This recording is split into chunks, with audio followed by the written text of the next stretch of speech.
Good morning. It is Tuesday the 23rd, and the fruit of the Spirit for today is gentleness. Gentleness is not something I'm terribly good at, but it certainly is a virtue of Christians, dating all the way back to Jesus. At one point in Matthew's Gospel, Jesus says, Take my yoke upon me and learn from me. Come unto me, all ye who are heavy laden, and I will give you rest. Take my yoke upon me, you, and learn from me, for I am gentle and humble of heart, and you will find rest for your souls. For my yoke is easy and my burden is light. And then another great example of Jesus' kindness. He says from the cross, not Father, kill them all with a terrible, slow, and tortured death, but Father, forgive them, for they know not what they do. There are other great examples from Christian history of gentleness.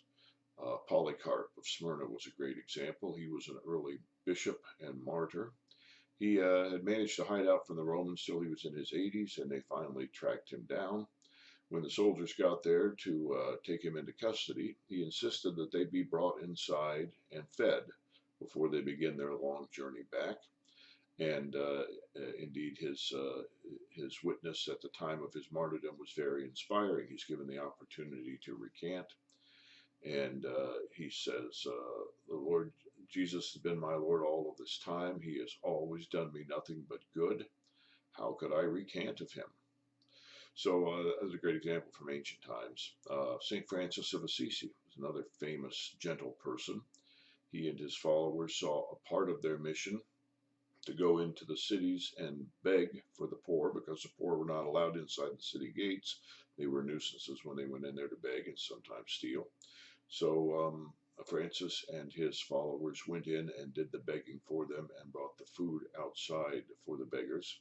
In fact, they called themselves the little brothers of the poor.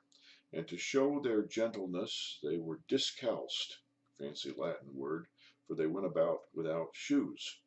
Not a fun thing on rocky soil, I can assure you. Later on, there were other Christians quite great examples of their gentleness. Those who started orphanages, those who started hospitals, those who started schools.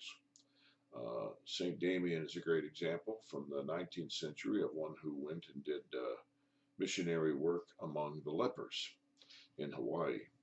A great example from the 20th century is obviously Mother Teresa, gentle person who saw her calling as caring for the poor in Calcutta, the poor who were dying in Calcutta.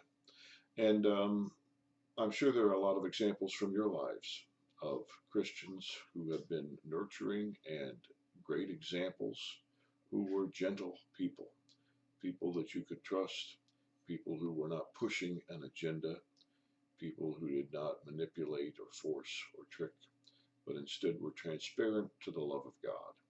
And today we thank God for all gentle Christians. Have a great day.